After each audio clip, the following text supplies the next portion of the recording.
Hi, it's Jason from Feature Radiators. So today we're going to take a look at why a radiator might not heat up. So with your radiators you might have a radiator in your house that either doesn't heat up at all or possibly does heat up but not properly. And we're just going to give you 5 tips on possible issues and how to solve them. So with a radiator it's quite a simple thing. It's in essence a vessel that holds water and emits heat. And generally, if you've got an issue with the radiator not heating up, it's more to do with the delivery of water going to the radiator and not actually an issue with the radiator itself. So tip number 1 would be to check your lock shield valve. So at one side of the radiator you'll have a lock shield valve like this, and what this does is control the speed of flow of water going through the radiator and back to the boiler.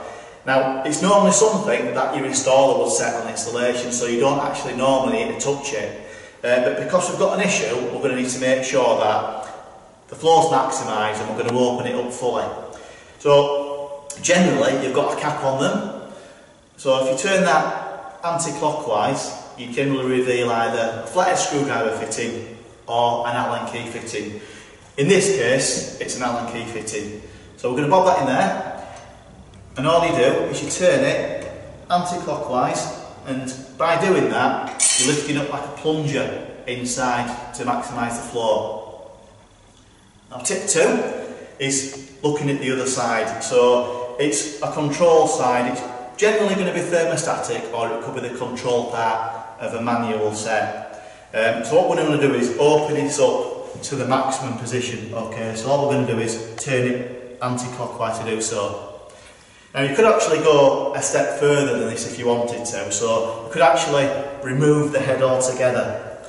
You don't need to worry, it's not going to cause any leaks or all like that. So all that's going to do normally is like reveal a pin that's inside, and what we want to try and do here is just to make sure that that pin's not stuck in anywhere. So a good way to do it is take the tip of a flathead screwdriver, put it on top of the pin and just gently press it up and down just to make sure it moves freely. Okay, so what I will do then is sort of leave the radiator for about 30 minutes just to make sure it does make a difference.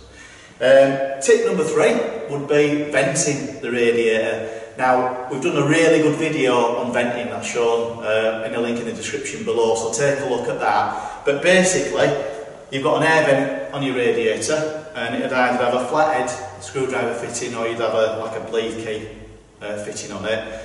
And what you want to do is turn it anti-clockwise, and you're looking for like a steady flow of water for around sort of 3-second mark. If you hear sort of spluttering or air coming out of it, then you know that there's an issue with air inside your radiator. Now tip number 4 would be altering the flow of water through the system. Now, it does sound like a really complicated procedure, but actually it's not. And what we're going to try and do really is with this radiator, we're going to try and force all the water from the boiler through that one radiator to see what difference it makes. So you need to go around all the other radiators in the house and turn them off. So you'll generally have thermostatic valves, so you're turning them off to the lowest position by turning the head clockwise. And the same if it's just a manual valve, turn it clockwise to the off position.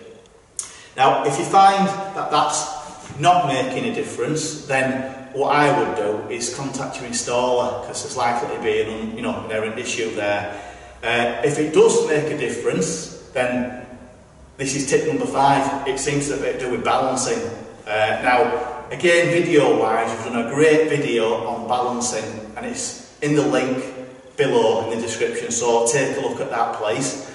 But if you do have any questions at all, you could either email us, phone us, or use the comment section below, and we do have various fact sheets we can send out as well.